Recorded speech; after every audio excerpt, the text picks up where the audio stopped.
Hello दोस्तों, welcome back to my YouTube channel. दोस्तों बात करेंगे हम बीपीएससी टीआरई 3.0 री एग्जाम अपडेट को लेकर के। जैसा कि आपको पता है कि बीपीएससी टीआरई 3.0 का जो पीआरटी का एग्जाम हुआ था उसकी फाइनल आंसर की जारी कर दी गई है। इसी बीच आज की इस वीडियो में हम लोग बात करने वाले हैं आंसर की को लेकर के और आपका रिजल्ट से संबंधित अपडेट कि आपका बीपीएससी टीआरई 3.0 का रिजल्ट आएगा भी या नहीं आएगा, क्योंकि कई सारे अभी भी जो बीपीएससी आयोग के द्वारा जो फाइनल आंसर की जारी की गई है उसमें भी कई सारे प्रश्नों के जो आंसर्स हैं वो गलत दिए गए हैं। स्क्रीन पे आप देख पा रहे हैं कि बीपीएससी टीआरई 3 एक सीट पर एक अभ्यर्थी का रिजल्ट यानी कि वन कैंडिडेट वन रिजल्ट को लेकर के बात करेंगे। ओएमआर ये गलती चयन से बाहर यानी कि ओएमआर को लेकर के बात करेंगे, जिससे आपको पता चले कि उसमें भी जो है 3 से 4 नंबर का अंतर जो है वो देखने को मिल सकता है। उसको लेकर के बीपीएससी टीआरई 3 नया रोस्टर अपडेट को लेकर के बात करेंगे कि जो आपकी बैकलॉग सीटें हैं टीआरई 1 और टीआरई 2 की वो कितनी जुड़ रही हैं पीआरटी में, 6 to 8 में, 9 to 10 और 11 to 12, और किसको सबसे अधिक यहाँ पे फायदा होगा उसको लेकर के। बदल गया कट ऑफ, सिर्फ इतने नंबर पर सिलेक्शन होगा। कट ऑफ को लेकर के बात करेंगे पीआरटी के कि आपकी कितने नंबर पर यहाँ पे सिलेक्शन होने वाला है। आंसर की रिजल्ट आयोग आएगा कि नहीं आएगा इसके संबंध में बात करेंगे। कई सारे महत्वपूर्ण अपडेट आपको इस वीडियो के माध्यम से मिलने वाली हैं। वीडियो पर बने रहेंगे लास्ट तक तो सारी जानकारी आपको प्राप्त होगी। चलिए देखते हैं क्या कुछ। ये खबर सुबह से ही चल रही है यानी कि टीआरई 3.0 की प्राइमरी की आंसर की में आधा दर्जन सवालों के जवाब गलत हैं। आपको पता होना चाहिए एक चीज कि अगर कैंडिडेट एक नंबर भी पीछे हो जाता है तो वो हजारों कैंडिडेट, ठीक है, यानी कि अगर उनका एक नंबर भी कम हो जाता है तो कईयों हजार से वो पीछे हो जाएंगे। तो एक एक नंबर जो है इस समय काफी मायने रखता है, ठीक है। तो यही चीजें हैं कि यहाँ पे आयोग के द्वारा फाइनल आंसर की दिया गया पीआरटी का, फिर भी उसमें कई सारी त्रुटियां देखने को मिल रही है, जिसमें यहाँ पे देखिए बताया गया है कि जो है कि आंसर की कि में कुछ प्रश्नों के उत्तर गलत हैं और इस पर आपत्ति के बाद भी सुधार नहीं किया गया है।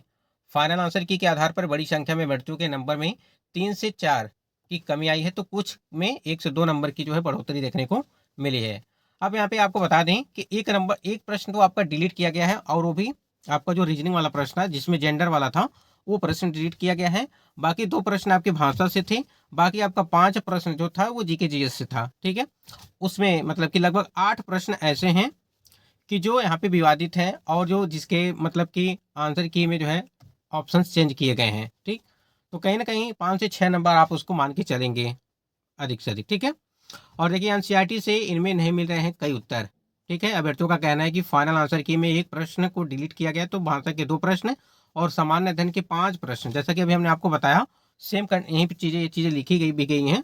और देखिए इसी तरह 2 से 3 प्रश्न और हैं जिनका उत्तर शिकायत के बाद भी आयोग ने बदला नहीं है, लेकिन एनसीईआरटी और एससीईआरटी की किताब का रेफरेंस देने के बाद भी उत्तर नहीं बदलना आयोग की लापरवाही को दर्शाता है। और आयोग से मांग की गई है कि प्रश्न उत्तर पर आपत्ति का एक मौका और दिया जाए, उसे 5 यानी कि उसे जांच के बाद संशोधित किया जाए, और ऐसा नहीं किया गया तो अभ्यर्थी आंदोलन के लिए बातें होंगे। वो तो बात की बात है, फिर भी आयोग के द्वारा कोई ना कोई सूचना तो आपको मिलेगी ही कि इसमें परिवर्तन किया जाएगा या नहीं किया जाएगा या आपसे आपत्तियां ली जाएंगी, ठीक है। देखिए आयोग के द्वारा ये भी अपडेट दिया गया था कि जो भी मतलब कि विशेषज्ञ हैं वो पूरी तरह से जो है आंसर की मिलाने के बाद ही, आपको पता है कि कब का आपका जो है प्रोविजनल आंसर की जारी किया गया था, उसके बाद से आपका जो फाइनल आंसर की आया है। तो उतने दिनों में अगर आयोग पूरी तरह से जो है क्लियर नहीं हो पा रहा है कि आंसर सही है या नहीं सही है, इस पे कई सारे आप देख ही रहे हैं कि कई सारे प्रश्नों के आंसर अभी भी गलत बताए जा रहे हैं कैंडिडेट के द्वारा। अब उसमें देखना ये है कि आयोग यहाँ पे आयोग की गलती है या जो कैंडिडेट हैं उनकी गलती है। मतलब कहने का ये कि जो आंसर्स दिए गए हैं उसमें कई सारे प्रश्नों के जो आंसर्स हैं वो गलत हैं, तो कहीं ना कहीं उसमें सुधार आयोग के द्वारा जो है किया जाएगा, क्योंकि उनसे गलती हुई है तो उनके द्वारा ही सुधार किया जाएगा।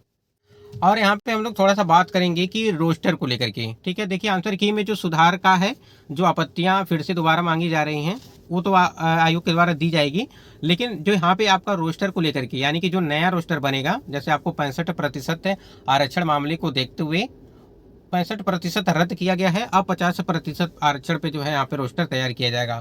तो ये काफी बड़ी बात है। चलिए एक बार हम लोग देखते हैं कि पीआरटी में कितना जो है सीट बढ़ेगा और किस सब्जेक्ट में कितने कितने जो है वो बढ़ने वाले हैं। एक बार यहाँ पे देखा जाए, स्क्रीन पे आप देख पा रहे हैं कि स्थानीय निकाय के बेसिक ग्रेड शिक्षक 1 to 5 जो टीआरई 1 और टीआरई 2 के तहत विद्यालय अध्यापक के पद पर नियुक्त हो गए हैं। का पद सृजन के पश्चात जिलावार में विषयवार रिक्तियां हैं।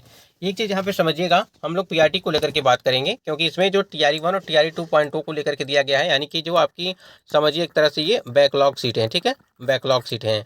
और यहाँ पे देखिए पटना में अगर बात करें, यहाँ पे प्रमंडल दिया गया है पटना में, पटना, नालंदा, भोजपुर, बक्सर, रोहतास, कैमूर, ठीक है। इन सभी यानी कि इन चारों जिलों को मिलाकर के अगर यहाँ पे 6 जिलों को मिलाकर के अगर बात करें, तो आप समझ सकते हैं कि किस सामान्य वर्ग में आप देख पा रहे हैं कि 318 है, फिर नालंदा में 312 है, यानी कि सामान्य विषय। भोजपुर में 185, बक्सर में 158, रोहतास में 400 और कैमूर में यहाँ पे 232 दिया गया है। यही में उर्दू की बात करें, और यहाँ पे एक चीज़ और देखना है, यहाँ पे देखिए बांग्ला के लिए कोई भी सीटें, मतलब कि कोई भी बैकलॉग सीटें यहाँ पे आपकी नहीं दी गई है। अगर इस हिसाब से देखेंगे तो पटना में टोटल जो है 365 है, और नालंदा में आपका जो है सामान्य उर्दू को मिलाकर के 318, और यहाँ पे जो 199 है भोजपुर में, यानी कि सामान्य और उर्दू को मिलाकर के। इसी प्रकार यहाँ पे आएंगे तो सारण में देखिए, यहाँ पे सारण में दिया गया है, सारण हो गया, सिवान, गोपालगंज, ठीक है, ये 3 जिले हैं, और इन 3 जिलों में जो है 115, 229 और 198 ये सीटें आपकी हैं। यहीं पे तिरहुत में देखा जाए तो मुजफ्फरपुर, पूर्वी चंपारण, पश्चिमी चंपारण, सीतामढ़ी और शिवहर, और जो है आपका वैशाली, यानी कि 6 जिले हैं, और 6 जिलों में जो है अलग अलग सीटों की संख्या दी गई है, ठीक है, आप देख पा रहे हैं। और सबसे ज़्यादा अगर देखा जाए यहाँ पे सीटों की संख्या है, वो मुजफ्फरपुर में 845 सीटें दी गई हैं इस प्रकार से। उसके बाद यहाँ पे देखिए, अगर यहाँ पे बात करें हम लोग दरभंगा की, ध्यान दीजिएगा, दरभंगा में देखिए, यहाँ पे दरभंगा हो गया आपका, मधुबनी हो गया, समस्तीपुर। तो मधुबनी यहाँ पे समस्तीपुर, दरभंगा में 656 है, और मधुबनी में 154 है, यानी कि 134 आपका सामान्य विषय में, और यहाँ पे 20 जो है आपका वो उर्दू वाला है। समस्तीपुर की बात करें, यहाँ पे 685 हैं। तो देखिए जो यहाँ पे प्रमंडल दिए गए हैं आपके यहाँ, उसके अंतर्गत जो जिले हैं उनके, कोसी की बात करें, सहरसा, मधेपुरा और सुपौल जो जिला है आपका, उसमें जो सीटों की संख्या है वो भी यहाँ पे अलग अलग है। देखिए यहाँ पे सहरसा में 88 है, 264, 247, ठीक है। पूर्णिया की बात करें, अगर पूर्णिया में देखिए, पूर्णिया, अररिया, किशनगंज, कटिहार, ठीक है, ये 4 जिले हैं जिसमें 357, 159, 148, 282 ये आपकी सीटें हैं। अगर यहाँ पे आप थोड़ा सा नीचे आएंगे, भागलपुर में देखिए, भागलपुर हो गया, बांका हो गया, ये 2 जिले हैं, और 375, 272 ये आपकी जो सीटें हैं वो बैकलॉग सीटें हैं। वो किसके लिए हैं? वो पीआरटी के लिए हैं। तो 11,039 सीटें आपकी जो है पीआरटी में वो बैकलॉग सीटें हैं।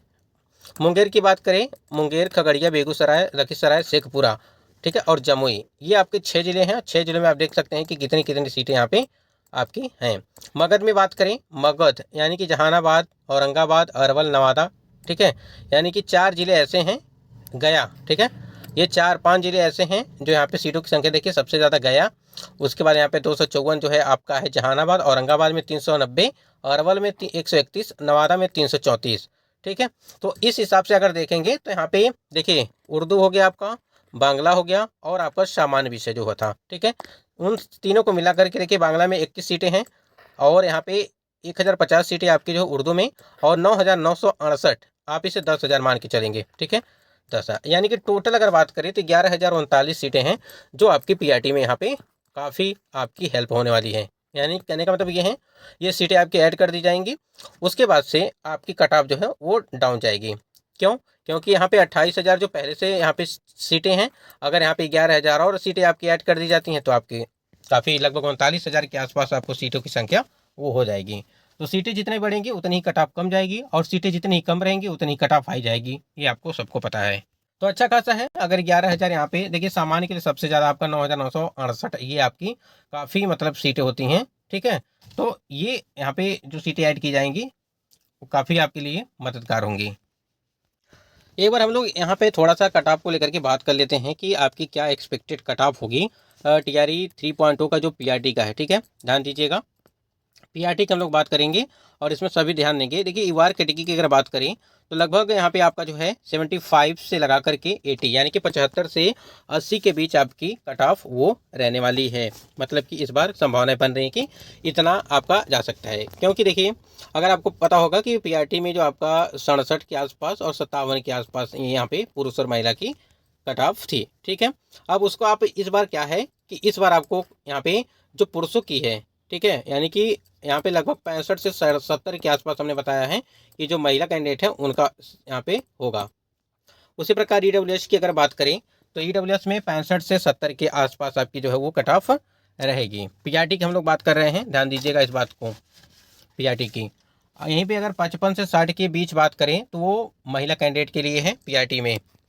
ईबीसी की बात करें, ईबीसी में 62 से 65 के आसपास, ठीक है, 62 से 65 के आसपास। और जो फीमेल की बात करें यहाँ पे महिला की, यहाँ पे ये पुरुष वर्ग है, ठीक है, ये पुरुष वर्ग है और ये महिला वर्ग है, तो 52 से 56 के आसपास आपकी ये कट ऑफ रहेगी जो इस बार की होगी। बीसी की बात करें यहीं पे, अगर बीसी यहाँ पे देखा जाए बीसी के लिए, तो बीसी में 68 से जो है 72 के बीच, ठीक है। हमने यहाँ पे प्लस माइनस इसलिए किया है, तो इसमें आपको 2 से 3 नंबर यहाँ पे या तो माइनस करना है या तो प्लस करना है, तो यहाँ पे आप प्लस ही करके चलिएगा। उसी प्रकार यहाँ पे अगर देखा जाए बीसी के लिए, यहाँ पे महिलाओं के लिए जो है वो 58 से लगा करके 62 के बीच ये होगा। अगर बीसी की बात करें महिला कैंडिडेट की, अगर टीआरई 1 की अगर आप तुलना करेंगे तो सामान्य में, देखिए ये भी सामान्य के लिए हम लोग बात कर रहे हैं, सामान्य वर्ग की। तो पिछली बार जब आपकी टीआरई 1 कराई गई थी तो बीसी में जो फीमेल कैंडिडेट है सामान्य में यानी कि जनरल वाला, उसमें विषय था, उसमें लगभग 39 आपकी कट ऑफ गई थी महिलाओं के लिए। अगर पुरुषों की बात करें, ठीक है, यहाँ पे अगर देखा जाए वहाँ पे सॉरी यहाँ पे ये 39 नहीं 50, ठीक है, बीसी जो महिला थी उनका 50 गया था। यहाँ पे हमने बीसी के लिए 58 से 62 के बीच जो है रखा है, और बीसी जो पुरुष वर्ग थे, ठीक है, यानी कि पुरुष वर्ग थे उनका 60 गया था, ध्यान दीजिएगा। उसी प्रकार एससी की बात करें 57 से लेके 60 के बीच, एससी कैटेगरी की अगर बात करें तो एससी में क्या था, पिछली बार क्या था टीआरई 1 में वहाँ पे 47 गया था, और जो महिला थी उनका जो है कम गया था, यानी उनका गया था 39 के आसपास, ठीक। तो आप वो वहाँ पे कम करना पड़ेगा, जिस प्रकार से यहाँ पे हमने कम किया है, लगभग 5 से 6 नंबर आप कम से कम करेंगे पुरुषों की कट ऑफ, यानी कि महिलाओं की जो कट ऑफ होगी वो पुरुषों से कम होगी। एसटी की बात करें 55 से लगा करके 58 के बीच, ठीक है। एसटी अगर आपको याद होगा तो टीआरई 1 में आपकी जो कट ऑफ गई थी वो 46 गई थी एसटी मेल की, ठीक है। और इस बार क्या है, यहाँ पे हमने जो टीआरई 1 किए और टीआरई 2 में जो टीआरई 1 में जो महिला कैंडिडेट थी वहाँ पे 39 गया था, तो ये 50, ठीक है।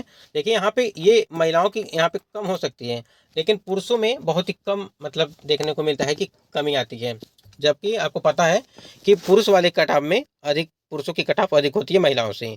तो हर जगह महिलाओं को फ़ायदा ही फ़ायदा है। आपको पता होगा टीजीटी पीजीटी में लगभग 30 या 35% का जो वहाँ पे आरक्षण वाला मामला है वो भी है अलग से, वो तो उसमें है। तो वही चीज़ें हैं। देखिए यहाँ पे एससी और एससी एसटी में ये कट ऑफ और भी कम जा सकती है, ठीक है, इतना ध्यान रखिएगा। बाकी एक यहाँ पे अनुमानतः एक एक्सपेक्टेड आपके लिए बता दिया गया है कि हाँ इतना हो सकता है इसी के आसपास। तो जिनका भी मतलब कि अगर बात करें यहाँ पे 70 से 80 के बीच अगर आया होगा, ठीक है, तो यानी कि वार कैटेगरी की बात कर रहे हैं हम, तो उनका कहीं ना कहीं वो सेफ़ है अगर पीआरटी की बात करें, क्योंकि पीआरटी में सीटों की संख्या भी ठीक ठाक है, और 4 सीट मतलब कि एक सीट पर 4 कैंडिडेट हैं, वो भी ठीक है। तो बैकलॉग सीटें जब तक नहीं ऐड होंगी तब तक आपकी कट ऑफ जो है हाई रहेगी। अगर जैसे ही बैकलॉग सीटों को ऐड कर दिया जाता है कट ऑफ आपकी कम हो जाएगी। और रिजल्ट को लेकर अगर बात करें हम तो 26 सितंबर तक डेट बताई गई है कि 26 सितंबर तक आपका जो है रिजल्ट टीआरई 3.0 का वो दिया जा सकता है, ठीक है। अगर 26 सितंबर तक नहीं दिया जा सकता है तो अक्टूबर के पहले सप्ताह में भी ये अपडेट आई थी कि आपको रिजल्ट देखने को मिल सकता है। बाकी जो आपकी आंसर की बची हुई हैं, जैसे आपकी 6 to 8, 9 to 10 और 11 to 12 का, वो भी आपको 1 से 2 दिन के अंदर 6 to 8 का भी देखने को मिलेगा। और जो आपका यहाँ पे 23 तारीख लगभग बताया गया है कि 23 तारीख तक आपका 11वीं और 12वीं का और 9वीं 10वीं का आपको देखने को मिल जाएगा।